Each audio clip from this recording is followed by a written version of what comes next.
saya Parwoto dari program studi D3 Akuntansi Program Vokasi Universitas Muhammadiyah Yogyakarta dalam kuliah online Hukum Pajak atau Perpajakan 1 atau disebut juga sebagai Pajak 1.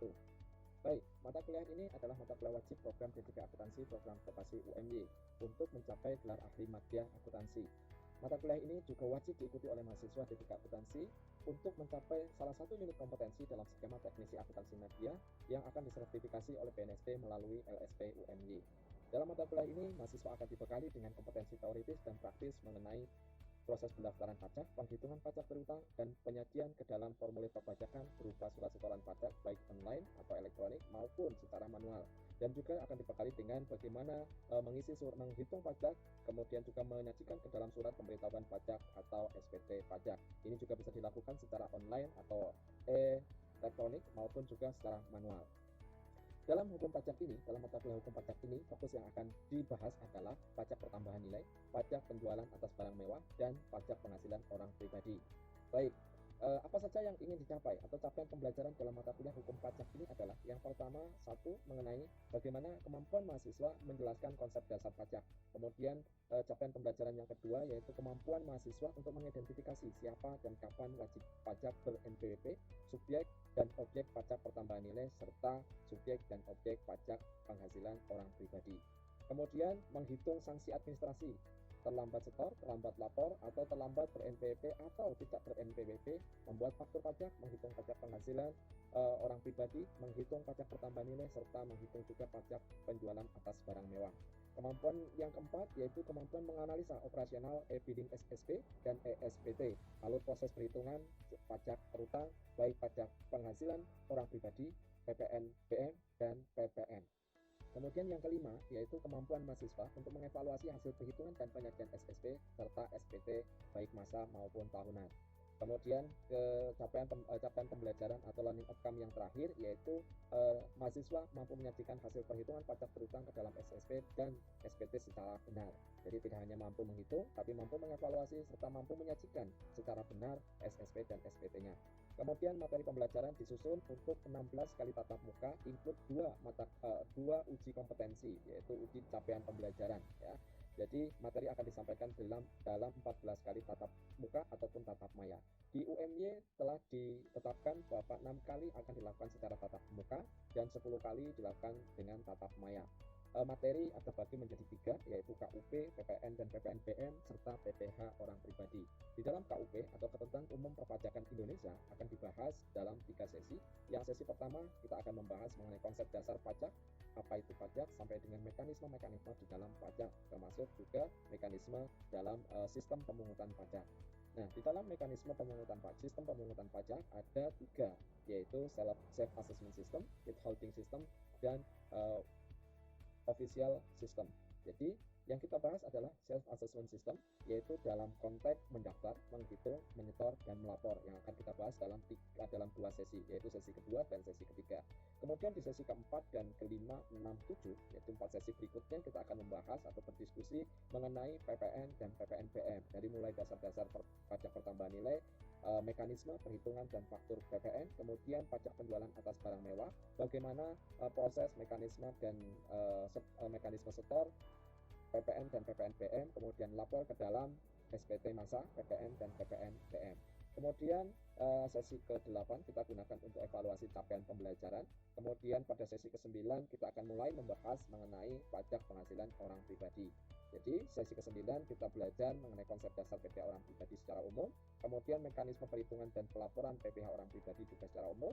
Kemudian masuk ke sesi ke-11, ke-12, 13, 14, dan 15 kita akan lebih spesifik ke masing-masing jenis dari pajak penghasilan orang pribadi yang dikategorikan ke PPh orang pribadi karyawan, PPh orang pribadi pekerja bebas atau profesi, kemudian PPh orang pribadi suami istri yang dalam kondisi pisah harta, kemudian PPh orang pribadi untuk UMKM yang ini banyak sekali perubahan dan banyak sekali kebijakan pemerintah untuk kemudian UMKM menjalankan kewajiban perpajakannya. Kemudian di sesi ke-15 kita akan belajar mengenai PPh orang pribadi pengusaha, di mana dia sebagai pengusaha atau pemilik usaha. Kemudian di sesi ke-16 kita akhiri dengan evaluasi capaian pembelajaran yang kedua atau ujian akhir semester. Kemudian metode atau sistem dan metode pembelajaran yang kita gunakan adalah metode blended learning ya. Blended learning yang berisi collaborative learning juga. Yaitu blended learning ini perpaduan antara asinkronus dan sinkronus. Jadi kuliah tatap maya atau menggunakan LMS, dan sinkronus kita akan tatap muka, ya, tatap muka di kelas atau classroom. Kemudian collaborative learning ini adalah asinkronus yang kita pecah menjadi dua konsep, yaitu kolaboratif dan mandiri. Secara kolaboratif dan mandiri, kolaboratif kita akan melakukan dengan tatap maya, baik menggunakan menggunakan MSD atau menggunakan Big Blue Button yang telah disediakan menjadi satu kesatuan di dalam My Class, dan juga bisa juga menggunakan Zoom Meeting. Tapi nanti insya Allah kita akan lebih banyak menggunakan Big Blue Button karena di dalam My Class sudah saya setting setiap pertemuan menggunakan itu ya. Nanti kita lihat sejauh mana efektivitas dan fleksibilitas ya penggunaan Big Blue Button dalam proses perkuliahan. Dan semua konsep ini ya asinkronus, kolaboratif ataupun mandiri sudah ada di My Class yang bisa diakses dengan akun masing-masing, dan semua insya Allah mahasiswa dalam yang ikut dalam kuliah hukum pajak ini sudah saya enroll masuk dan sudah bisa akses. Nanti kita akan lihat ya, kita akan lihat. Kemudian metode pendekatan atau metode pembelajaran yang kita gunakan atau pendekatan yang kita gunakan adalah student center learning ya. Jadi di sini sudah agak lama kita menggunakan ini, bahwa perkuliahan atau proses pembelajaran adalah bukan berpusat pada dosen tetapi berpusat pada mahasiswa. Jadi di sini pendekatannya adalah expository dan inquiry. Jadi lebih banyak nanti kita mengeksplor kemampuan kita, kemudian kita mengkaji dan sejauh mana mahasiswa mampu mengeksplor untuk menambah menambah kemampuannya. Jadi dosen sebagai fasilitator ya, sebagai fasilitator untuk menajamkan kemampuan mahasiswa dengan berbagai tugas, dengan berbagai materi dan berbagai stimulan-stimulan baik dalam bentuk problem base ya, jadi banyak, atau case base ya, case base yang saya sampaikan di dalam penugasan. Kemudian kita masuk ke penugasan. Ini bentuk interaksi kita ya, interaksi kita dalam konteks asinkronus mandiri ya. Nanti ada dua konsep penugasan, yaitu penugasan secara individu, yang kedua adalah kelompok ya. Individu nanti ada 3 macam kuis yang saya sebar di dalam My Class ya, yang kalian bisa akses dan download secara berurutan ya, karena di dalam My Class sudah saya restrict aksesnya, sehingga setiap mahasiswa harus berurutan mengerjakan dan menyelesaikan tahap demi tahap sesuai materi pembelajaran dan sesi pembelajaran. Dalam bentuk kuis ada sekitar 6 kuis yang saya berikan. Kemudian dalam bentuk tugas, hampir di setiap minggu ada tugas ya, tugas ringan maupun tugas berat sesuai dengan materi pembelajarannya, baik berupa case, sebuah kasus untuk penyelesaian kasus, maupun evaluasi sejauh mana kalian memahami dari setiap tahapan proses pembelajaran. Kemudian juga ada forum diskusi yang akan kita gunakan untuk saling memberi stimulan ya, untuk memberi stimulan diskusi, dan di sini kita juga akan bisa memberikan penilaian dalam bentuk penilaian soft skill, sebagaimana kalian mampu mengungkapkan pendapat dan menghargai pendapat orang lain. Kemudian di dalam kuis dan tugas ini juga saya batasi waktu untuk menguji dan mengevaluasi sejauh mana tingkat soft skill kalian dalam hal kejujuran dan kedisiplinan. Kemudian tugas kelompok atau grup penugasan grup ini berupa presentasi. Nanti kita akan membagi kelompok dalam kelas ini. Nanti satu kelompok bisa berisi 2 atau 3 mahasiswa untuk menyampaikan materi sesuai dengan pembagian materi, kemudian analisis kasus dan analisis presentasi. Ya, karena ini student center learning, maka dan pendekatannya adalah pendekatannya inquiry juga dan expository, bahwa kalian nanti akan juga berbagi ya, sharing materi kepada teman-teman, juga kepada saya. Nanti kita akan evaluasi bersama-sama. Jadi saya akan menyampaikan dalam satu kali tatap muka sekitar 150 menit. Nanti saya akan menggunakan sekitar 30 menit sampai 50 menit untuk membuka perkuliahan dan menyampaikan pengantar materi ya. Selanjutnya nanti di sesi berikutnya kelompok yang bertugas untuk presentasi akan mempresentasikan materi yang lebih detail sesuai dengan kesepakatan, dan kelompok lain mengkritisi, mengevaluasi, dan nanti ada di sesi ketiga, di paruh waktu ketiga, kita gunakan untuk sesi diskusi dan kemudian penutupan atau summary. Baik, selanjutnya penilaian. Penilaian terdiri dari 3 item ya, sesuai dengan KKNI, bahwa orang yang kompeten setidaknya terdiri dari 3 poin. Yang pertama adalah pengetahuannya, knowledge, kemudian keterampilannya, dan attitude-nya ya. Jadi penilaian pengetahuan saya akan ambilkan dari tugas dan kuis, kemudian juga dari UTS dan UAS. Kurang lebih nanti bobotnya sekitar 40% ya. Nanti kita bisa sepakati atau mungkin bisa ditingkatkan menjadi 50%. Kemudian penilaian keterampilan. Nah, keterampilan di sini keterampilan bisa saya ambilkan dari penugasan berupa case ya, berupa kuis, berupa kasus ya, berupa kasus dalam setiap sesi ya, setiap bagian topik nanti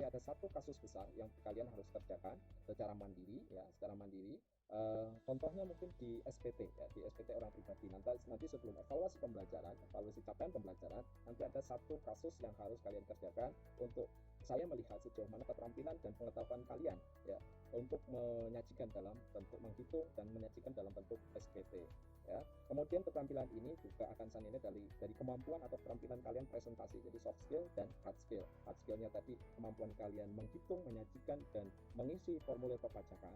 Kemudian juga dalam sisi soft skillnya nanti akan saya lihat kemampuan kalian bagaimana mempresentasikan materi ya, baik itu bertim ya, walaupun itu bertim nanti akan terlihat siapa yang lebih kompeten dari sisi keterampilan ya, bagaimana menggunakan device, bagaimana menggunakan media pembelajaran yang ada ya, baik PPT-nya, sajian PPT-nya, keterampilan menyajikan materi, menyampaikan materi, juga keterampilan bagaimana menjawab, keterampilan juga mengolah waktu di dalam pembelajaran, sesi presentasi. Kemudian yang ketiga adalah soft skill. Soft skill itu tadi sudah saya sampaikan, di dalam tugas dan kuis itu saya batasi waktu untuk menilai.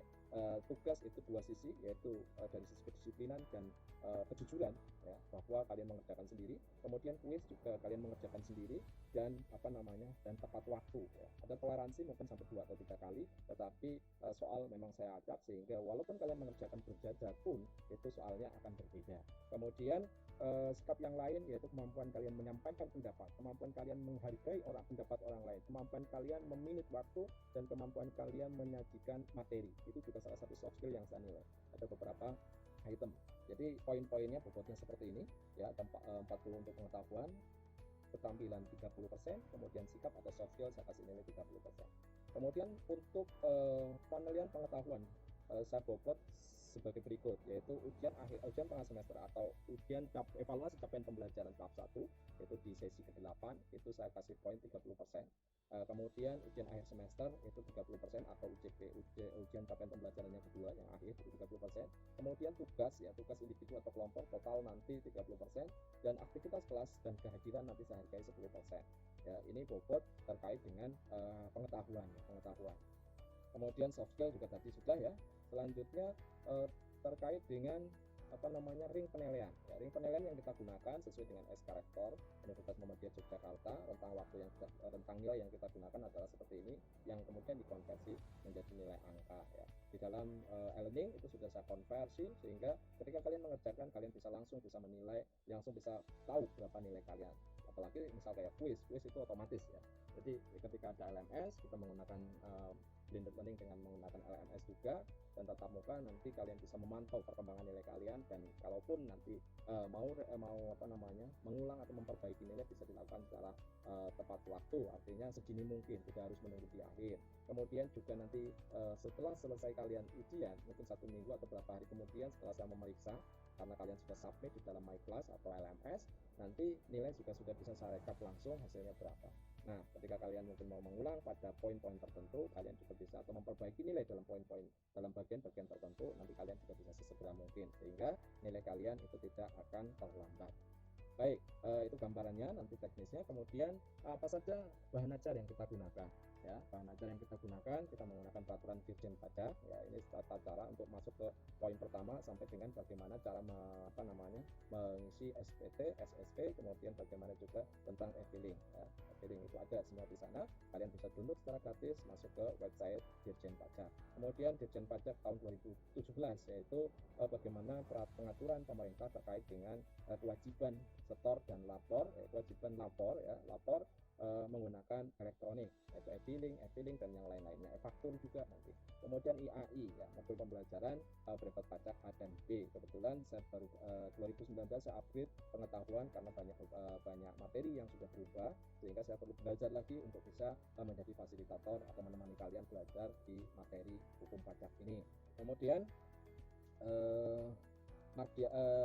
buku perpajakan ya, punya Bapak Mardiasmo, ini tahun 2019. Ini kenapa saya pilih, ini sangat mudah dipelajari dan terstruktur materinya, dan bahasanya juga mudah dimengerti. Kemudian ada peraturan Menteri Keuangan, ini terkait dengan UMKM ya, UMKM pengusaha kecil pada pertambahan nilai, jadi bagaimana pengaturan tentang UMKM juga terkait dengan PPN-nya. Kemudian terkait dengan faktur pajak ada di peraturan Menteri Keuangan tahun 2013 nomornya itu ya, ini terkait dengan faktur pajak. Kemudian terkait dengan barang mewah, nah, apa saja yang masuk ke dalam regulasi yang masuk regulasi yang termasuk barang mewah. Nah, yang termasuk barang mewah menurut regulasi, mohon maaf. Nah, ini ada di peraturan Presiden Republik Indonesia ya, peraturan pemerintah tahun 2013. Kemudian untuk buku selain Mardiatmo juga ada Rahayu ya. Rahayu ini update ya tahun 2019, Mardiatmo dan Rahayu ini sudah update dengan peraturan perpajakan yang baru. Kemudian untuk pajak pertambahan nilai ini kita tetap menggunakan Untung Sukarji, karena bagaimanapun beliau sangat pakar, memiliki kepakaran, dan menurut para pemateri dari Direktorat Jenderal Pajak saat saya mengikuti driver pajak, buku beliau adalah salah satu orang yang memang sangat expert di pajak pertambahan nilai, sehingga buku-bukunya juga pertama mudah dimengerti, kedua sangat real, dan perhitungannya terperinci. Jadi ini sangat saya rekomendasikan untuk kalian baca ya. Baik, syukur alhamdulillah sekali, saya sangat menyarankan untuk membelinya. Untuk materi peraturan dan sebagainya itu bisa kalian download gratis di Kementerian Keuangan ataupun di Dirjen Pajak. Baik, untuk materi presentasi nanti kita akan bagi, kita akan sesuaikan ya. Ini kurang lebih draft yang akan saya sampaikan. Nanti kita diskusikan apakah kita berdua, setiap kelompok berdua atau bertiga. Nanti kita hitung berapa jumlah mahasiswa yang memang real untuk mengikuti perkuliahan ini. Baik, kurang lebih seperti itu pengantar materi dari saya di video perdana kuliah online buku pajak. Sampai ketemu di perkuliahan berikutnya. Wassalamualaikum warahmatullahi wabarakatuh. Sehat selalu dan bahagia selalu untuk meningkatkan iman dan imun kita. Wassalamualaikum warahmatullahi wabarakatuh. Thank you very much.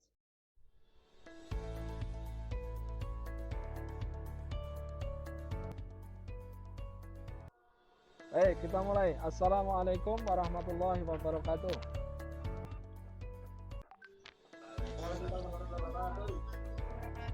Baik, hari ini ya di sesi kedua ya kita akan membahas sesi pertama ya. Sesi pertama, materi pertama kita akan membahas terkait dengan konsep dasar perpajakan. Nah, kalian sudah absen di My Class? Kalian sudah masuk? Attendance-nya coba ya. Oke. Ya, sudah 80%. Baik, kita mulai saja ya. Baik, kita masuk materi yang pertama terkait dengan konsep dasar hukum pajak. Apa yang kita pelajari dalam sesi ini? Nah, tujuan pembelajaran topik kita hari ini yaitu mengenai bagaimana mahasiswa bisa memahami dan mampu menjelaskan. Di level pertama, seperti yang kemarin saya sampaikan, bahwa capaian pembelajaran level pertama yaitu capaiannya adalah mahasiswa mampu menjelaskan dan mampu memahami dan mampu menjelaskan tentang konsep dasar pajak. Nah, ini subtopik, ini topik dari KUP subtopik pertama, yaitu konsep dasar perpajakan. Nah, baik. Nah, apa itu pengertian pajak hingga definisi terkait istilah wajib pajak dan pengusaha kena pajak. Learning outcome-nya adalah mahasiswa mampu menjelaskan konsep dasar pajak. Mengenai apa? Mengenai ini, gitu ya. Baik, kita lanjut. Nah, apa saja materi yang akan kita bahas sesuai dengan learning outcome-nya adalah di 7 item ini ya. Dari mulai pengertian, fungsi, teori, stelsel, macam-macam pajak, tarif pajak, wajib pajak, dan pengusaha kena pajak. Baik, kita lanjut. Nah, sebelum kita lanjut, nah ini ada beberapa pengertian pajak. Beberapa pengertian pajak. Kalian sudah mendownload dan masuk ke materi ya, sudah membaca materi yang saya kirimkan di LMS atau sajikan di LMS. Juga ada video pembelajaran saya di video pengantar pertemuan pertama yang juga sudah bisa kalian dengarkan dan lihat. Nah, saya ingin tahu sekarang pajak. Nah, ini kita bicara bukan menurut para ahli dulu, tetapi saya ingin tahu pajak menurut kalian itu apa. Ayo, siapa yang mau menjawab, mengungkapkan pendapatnya, silahkan. Pajak itu pungutan wajib dari pungutan wajib yang harus dilakukan oleh masyarakat atau wajib pajak, gitu Pak. Ya, kepada siapa? Untuk negara. Ada yang mau melengkapi? Oh ya, Retno, silahkan. Bagaimana menurutmu pajak itu? Apa itu pajak? Pajak adalah kontribusi wajib kepada negara yang terutang oleh orang pribadi atau badan yang bersifat memaksa berdasarkan undang-undang.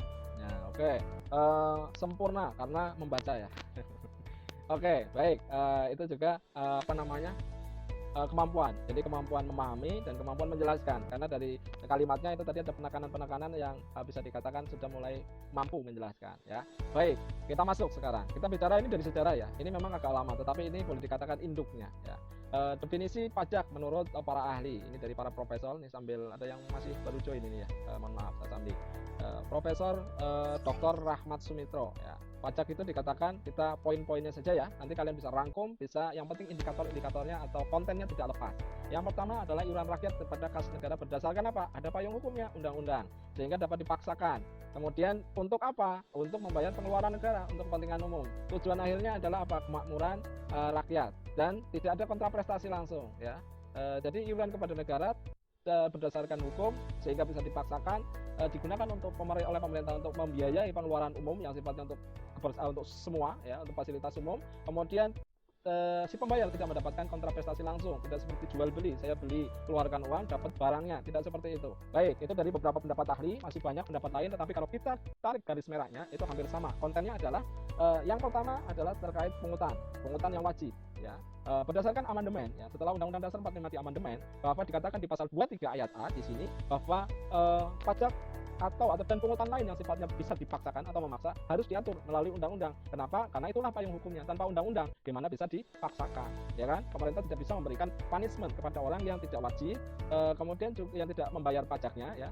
Karena apa? Tidak ada aturannya, undang-undangnya. Kemudian undang-undang evolusinya, ya, evolusi tentang definisi pajak atau peraturan yang mengatur tentang pajak, undang-undangnya, ya, undang-undang, maaf, ya. Ini mulai diawali dari 83. Disinilah mulai self assessment system, ya, kewajiban pelaksanaan atau implementasi pelaksanaan kewajiban perpajakan dilaksanakan secara mandiri, ya, secara mandiri oleh wajib pajak, harus dengan kesadaran sendiri. Mulai tahun 1983. Kemudian berkembang diperbaiki lagi, diperbarui dengan Undang-Undang Nomor 9 tahun 94. Kemudian dirubah lagi tahun 2000 dengan Undang-Undang Nomor 16 tahun 2000. Yang terakhir perubahan keempat, ya, ketiga dari undang-undang pertama ini adalah di tahun 2007 dengan Undang-Undang KUP nomor 28. Nah, di dalam pasal 1 ayat angka 1 undang-undang tersebut dikatakan bahwa pajak adalah kontribusi wajib kepada negara, sumbangsih wajib, kontribusi untuk keikutsertaan wajib pajak kepada negara. Kemudian terutang oleh orang pribadi atau badan, ya, karena wajib pajaknya adalah orang pribadi atau badan. Kemudian bersifat memaksa berdasarkan undang-undang atau dikatakan dapat dipaksakan berdasarkan undang-undang. Kemudian tidak mendapatkan imbalan secara langsung. Lanjut, digunakan untuk kepentingan negara, untuk sebesar-besarnya kemakmuran negara atau rakyatnya. Nah, kemudian unsur-unsurnya adalah, ya, jadi kalau dari beberapa definisi dan dari undang-undang itu kalau kita lihat, kalau kita simpulkan, yang pertama adanya peralihan dari kekayaan orang atau badan kepada pemerintah, kemudian dipungut berdasarkan undang-undang, kemudian dapat dipaksakan dan tidak dapat ditunjuk adanya kontraprestasi, tidak ada kontraprestasi langsung dari pemerintah kepada si pembayar pajak. Kemudian dipungut oleh negara, bisa pusat, bisa daerah, tergantung jenis pajaknya. Kemudian yang terakhir adalah diperuntukkan untuk digunakan untuk sebesar-besarnya kemakmuran rakyat melalui pembangunan, melalui pengeluaran pemerintah, mengenai pembiayaan operasional pemerintah, karena tugas pemerintah adalah memakmurkan rakyatnya. Nah, fungsi pajak di sini yang pertama adalah budgeter, ya. Fungsi budgeter itu apa? Ya, fungsi budgeter adalah fungsi penganggaran, ya, fungsi penganggaran. Kenapa? Karena sampai detik ini pajak itu merupakan satu-satunya sumber terbesar dari pendapatan negara dalam APBN. Dalam APBN negara Kesatuan Republik Indonesia itu pertama kali adalah pajak, pendapatan yang paling gede. Ya, fungsinya adalah untuk penganggaran. Kemudian fungsi reguleran atau regulasi, ya. Kenapa? Dengan adanya pajak, regulasi pemerintah berjalan, ya, semua proses berjalan. Kemudian ini juga pemerintah juga bisa mengatur regulasi, kemudian meratakan pendapatan atau kemakmuran rakyat, ya. Meratakan, artinya meratakan, menyeimbangkan pemerataan kemakmuran di rakyatnya. Redistribusi, nah, ya kan, redistribusi bahasa ekstrimnya adalah distribusi kekayaan dari orang yang kaya, ya, orang yang memiliki banyak uang sehingga pajaknya juga banyak, itu kepada orang yang kurang kaya. Nah, ini bahasa ekstrimnya, tetapi sebenarnya bukan seperti itu, ya. Semakin tinggi penghasilan seseorang atau orang pribadi atau badan, maka pajaknya otomatis akan semakin tinggi, kan gitu. Nah, berarti sama saja dia menyumbang kepada negara untuk pembangunan, gitu kan. Kemudian siapa yang memanfaatkan pembangunan? Ya, siapa yang memanfaatkan pembangunan, atau yang menikmati pembangunan dari pembangunan tadi, bisa jadi bukan orang atau badan yang membayar pajak besar tadi. Ya, misalkan dari pajak kemudian untuk pembangunan daerah terpencil, ya, badan atau orang yang membayar tadi tinggalnya di daerah terpencil itu, di Jakarta mungkin. Nah, tetapi yang menikmati siapa adalah rakyat di daerah terpencil tadi, gitu. Ya, jadi redistribusi, adanya distribusi, ya, adanya distribusi kekayaan. Siapa yang mengatur adalah pemerintah di poin kedua tadi. Kemudian yang keempat adalah demokrasi, ya, fungsi demokrasi. Demokrasi diartikan sebagai kebersamaan, ya, kebersamaan, sumbangsih, kemudian ayo bareng-bareng, gitu kan. Kemudian ini juga demokrasi juga bermakna bahwa fungsi pajak adalah bentuk dari kontribusi itu kan kata gantinya adalah kepedulian, bentuk bentuk sumbangsih mungkin istilahnya seperti itu, tapi bukan sumbangan. Selanjutnya teori, maaf ini masih fungsi ya, belum saya.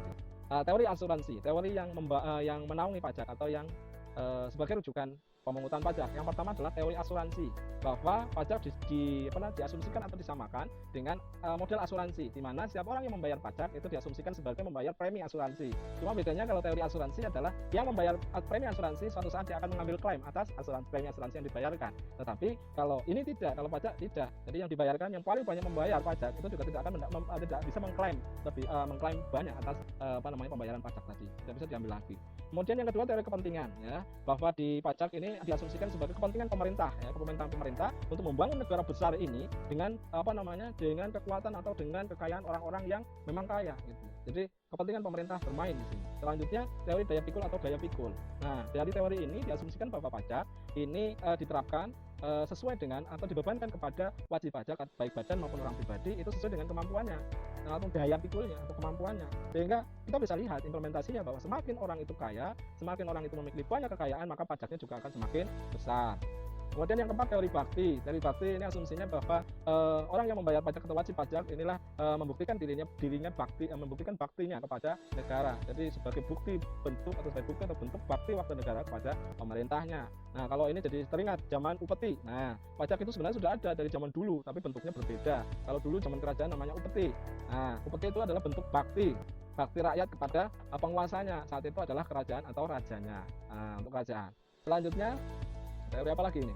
Teori daya beli. Nah, ada teori daya beli bahwa ini asumsinya hampir mirip dengan poin yang ketiga, bahwa ini diasumsikan dengan tergantung daya beli seseorang, ya. Dan banyak atau beberapa pajak itu juga mengikat terkait dengan daya beli atau jual beli. Misalkan PPN, semakin orang banyak membeli, ya maka dia sama saja memberi kepada negara melalui konsumsi barang atau jasa yang dibelinya. Karena dari setiap barang dan jasa yang dibelinya ada PPN 10%. Ya kan? Kalau konsumsi itu berupa makanan ada tambahan 1,5% PPh pasal 23. Kalau konsumsi itu berupa jasa profesional maka ada tambahan 1,5% dari nilai jasa itu selain PPN, gitu ya. Waduh, udah keras banget. Nah, selanjutnya sistem pemungutan pajak. Baik, ada 3 ya sistem pemungutan pajak. Yang pertama official assessment system, ya. Ini sudah tidak dipakai lagi. Ini dipakai tetapi di beberapa macam pajak. Yang pertama adalah official assessment system. Apa itu? Ada yang tahu official assessment system? Ricky mungkin bisa menjawab atau berpendapat. Nah, ini kelihatannya wah jaketnya baru Ricky. Rick atau Jeffrey yang baru potong rambut. Halo, pada kemana ini? Halo.